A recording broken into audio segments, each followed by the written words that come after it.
नमस्कार, बिहार मिथिला न्यूज में आपका स्वागत है। बिहार के एजेंडा में आज फिर हम आपके समक्ष उपस्थित हैं बिहार की उन तमाम राजनीतिक बयानबाजी को लेकर। लेकिन बिहार में आज अचानक एक बात सामने आ गई कि क्या जदयू एक बार फिर बीजेपी से हाथ मिलाएगी, क्या नीतीश कुमार बीजेपी के साथ जाएंगे। महागठबंधन में भी चर्चा रही, लेकिन बता दें ये क्या हो गया और कैसे हुआ। मुख्यमंत्री नीतीश कुमार जब राष्ट्रपति के कार्यक्रम में जब मोतिहारी पहुंचे थे, वहां उन्होंने मन से बोलते बोलते देखिए किस तरह उन्होंने कहा। हम तो पहले बोले ही थे, हम आपसे दूर कहाँ हैं, हम तो जन्म तक साथ रहेंगे।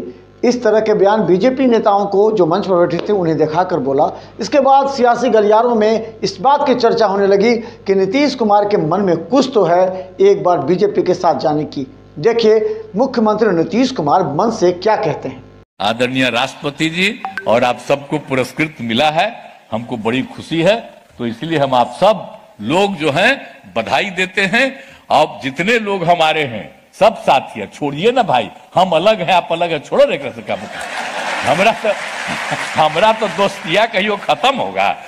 जब तक हम जीवित रहेंगे आप लोगों के साथ भी मेरा संबंध रहेगा, चिंता मत करिए। और सब मिल करके सब हो करके इसको तेजी से करवा दीजिए और खूब बढ़िया हो जाएगा। तो इतना खुशी होगी और खूब अच्छा लगेगा, तो मुझको बड़ी खुशी होगी। आदरणीय राष्ट्रपति जी, हम तो आपको बोलवे किए हैं कल भी कि अब आप आई हैं, बड़ी खुशी। हम आपको पहले कहे न कल है, तो आप आ गई, अब यहाँ पर आई, बहुत खुशी है। हम तो चाहेंगे कुछ कुछ समय पर आप आते रहिए, तो हम आपको एक बार आपको पूर्वी पश्चिमी चंपारण पूरा राष्ट्रपिता का एक एक चीज हम दिखा देंगे, ताकि देखिए। अब सवाल यह है कि मुख्यमंत्री नीतीश कुमार जो कि प्रधानमंत्री के संभवतः उम्मीदवार हो सकते हैं, उनके स्टेज पर यह बयान आ जाने के बाद भारतीय जनता पार्टी कहां चुकती। भारतीय जनता पार्टी के प्रदेश अध्यक्ष सम्राट चौधरी ने कहा उनके लिए पहले ही जो पूर्व राष्ट्रीय अध्यक्ष थे और वर्तमान राष्ट्रीय अध्यक्ष ने कहा कि नीतीश कुमार के लिए अब दरवाज़ा बंद हो गया है बीजेपी में आने का। तुरंत बयान आ गया सम्राट चौधरी का। देखिए क्या कहते हैं सम्राट चौधरी। देखिए, भारतीय जनता पार्टी का स्पष्ट मानना है विकास में हम सब दिन साथ होते हैं, लेकिन सैद्धांतिक तौर पर लड़ाई है। हमारे पार्टी के राष्ट्रीय अध्यक्ष जी और पार्टी के पूर्व राष्ट्रीय अध्यक्ष आदरणीय अमित शाह जी ने स्पष्ट तौर पर कहा है कि नीतीश कुमार जी से कोई समझौता नहीं, आगे भी कोई समझौता नहीं। देखिए बीजेपी के प्रदेश अध्यक्ष सम्राट चौधरी लगातार मुख्यमंत्री नीतीश कुमार के उन बयानों को लेकर कटाक्ष कर रहे हैं। उन्होंने साफ कहा कि मुख्यमंत्री क्या बोलते हैं क्या नहीं बोलते हैं, कब क्या बोलेंगे वो खुद नहीं समझ पा रहे हैं। उन्होंने मन से किस तरह राष्ट्रपति को कहा, आप देखते हैं ना, आप कीजिएगा ना, इस तरह के शब्द का इस्तेमाल एक राष्ट्रपति को कहा। राष्ट्रपति वहाँ मुस्कुरा रही थी। तो देखिए सबसे पहले जो बयान सम्राट चौधरी ने दिया वो कहा कि मुख्यमंत्री क्या बोलेंगे क्या करेंगे। दूसरी तरफ उन्होंने ये भी कहा कि इस वक्त जो हालात हैं उसमें किसी भी कीमत पर राष्ट्रीय जनता दल और जदयू के साथ और खासकर नीतीश कुमार के साथ नहीं जाएंगे। उन्होंने ये भी कहा कि नीतीश कुमार के साथ उनका कौन सा झगड़ा हो सकता है। उन्होंने कहा कि नीतीश कुमार को तो 5 बार मुख्यमंत्री बनाया है, बीजेपी के साथ उनका कोई झगड़ा नहीं हो सकता। देखिए एक बात निश्चित तौर पर, अगर मुख्यमंत्री नीतीश कुमार के दिल और मन में कुछ तो ऐसी बातें थी जिसे बीजेपी के लिए शब्द इस्तेमाल किया, और सम्राट चौधरी ने भी उसी अंदाज में कहा कि नीतीश कुमार और हम बीजेपी के बीच कोई ऐसा झगड़ा नहीं है। देखिए क्या कहते हैं सम्राट चौधरी का दोनों बयान। व्यक्तिगत झगड़ा किसी से नहीं है, और नीतीश कुमार जी से भाजपा का क्या झगड़ा हो सकता। जिस व्यक्ति को 5 बार बिहार के भारतीय जनता पार्टी ने मुख्यमंत्री बनाया तो झगड़ा क्या।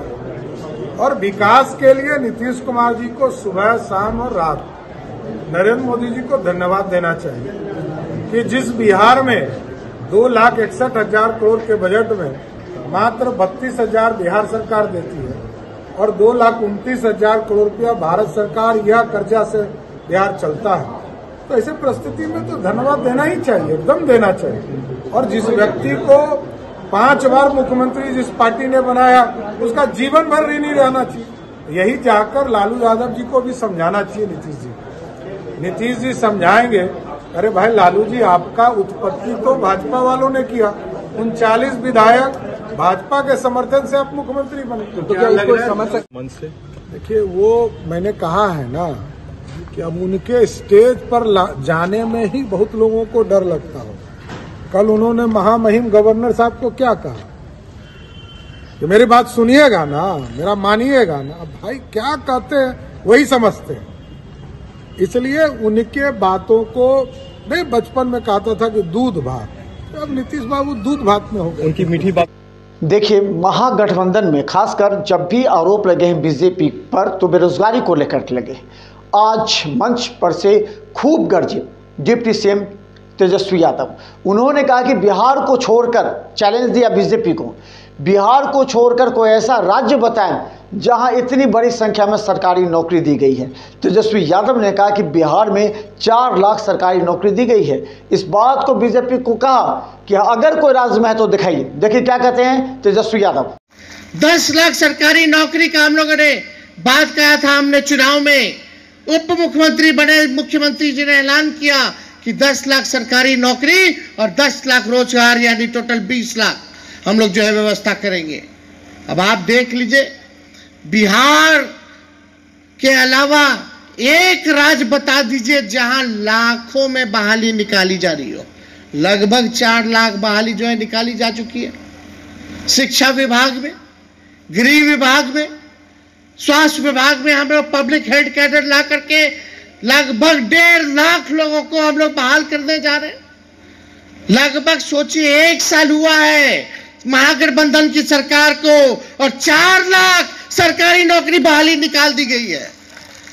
बताइए मोदी जी, हर साल 2 करोड़ दे रहे थे, कितना दिए? हम लोग तो 1 साल के अंदर 4 लाख बहाली हम लोग सरकारी नौकरी का निकाल दिए।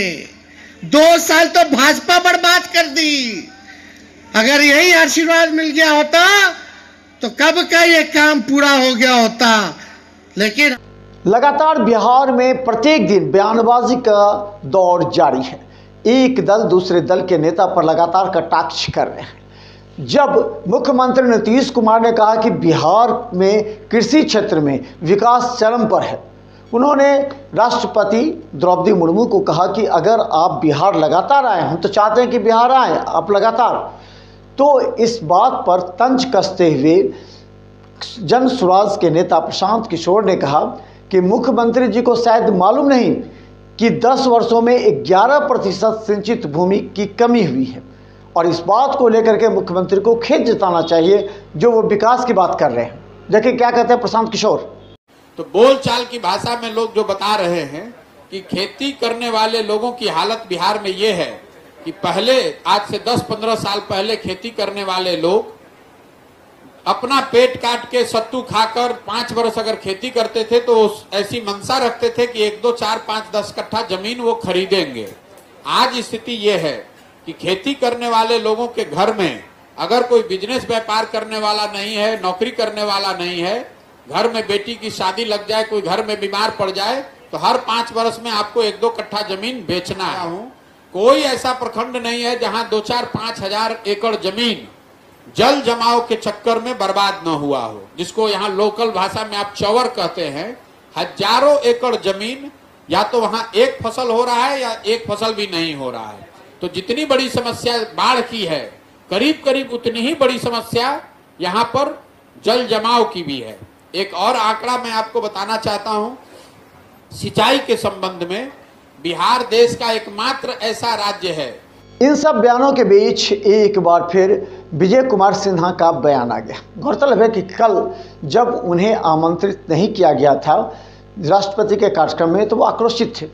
आज उन्होंने कहा कि बीजेपी कोई वंशवाद या जातिवाद की पार्टी नहीं है, ये राजद और जदयू बता सकती है, क्योंकि राजद और जदयू में वंशवादी एवं जातिवाद पर राजनीति होती है और इसी पर वो लोग राजनीति करते भी हैं।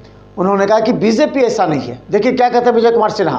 बीजेपी में गुटबाजी नहीं होता है, गुट निरपेक्ष होता है।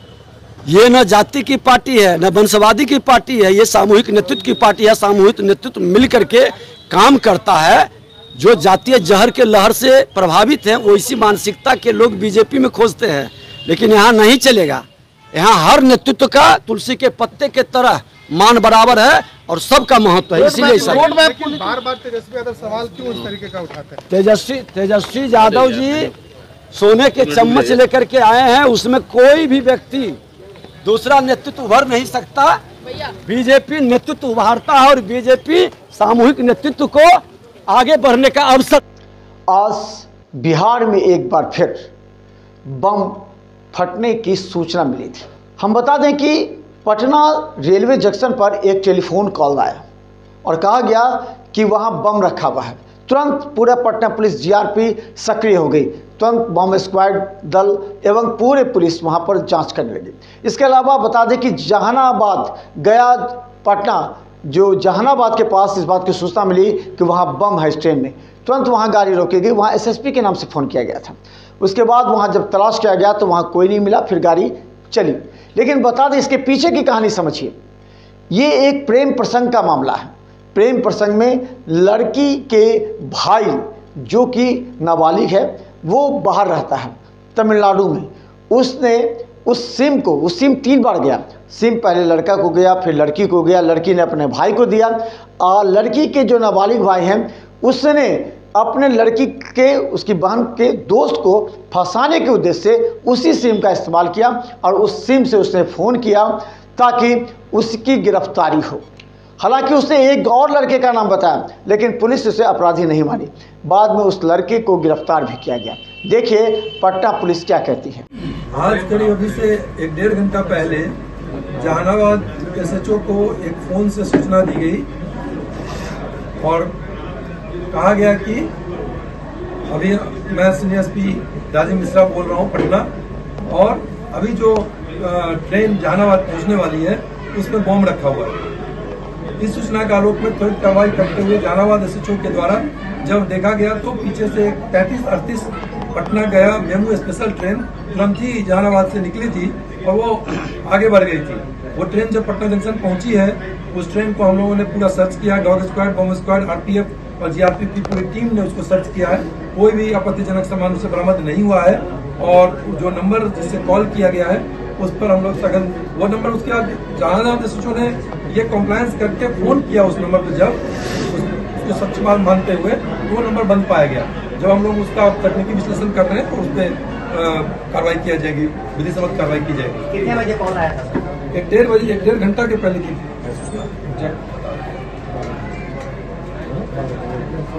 12 बजे के लगभग। कितना देर सर्च ऑपरेशन चला? सर्च ऑपरेशन ट्रेन पहुंचने के बाद 15 से 20 मिनट चला है और उसमें कोई सर ये जहानाबाद से तो हमारे बिहार के एजेंडा से दीजिए हमें इजाज़त, लेकिन आप हमेशा रहिए बिहार मिथिला न्यूज़ के साथ, क्योंकि हमारा डिजिटल ई पेपर हर घंटे अपडेट है ताकि बिहार, दरभंगा, मधुबनी, समस्तीपुर की हर घटना खबर आप तक पहुंचे। इसके अलावा बता दें बिहार के एजेंडा में हम तमाम बिहार के नेताओं के बयान सुनाते हैं जिसका असर जनता पर पड़ता है और खासकर आने वाले 2024 चुनाव में। आगे देखिए मोहम्मद अली सरफात में जो पूर्व केंद्रीय राज्य मंत्री हैं, उनका बड़ा बयान है, हम तो चुनाव लड़ेंगे ही और तैयारी हम कर रहे हैं। देखिए बिहार मिथिला न्यूज़ यूट्यूब में भी सब्सक्राइब कीजिए और फेसबुक पेज को लाइक कीजिए। धन्यवाद।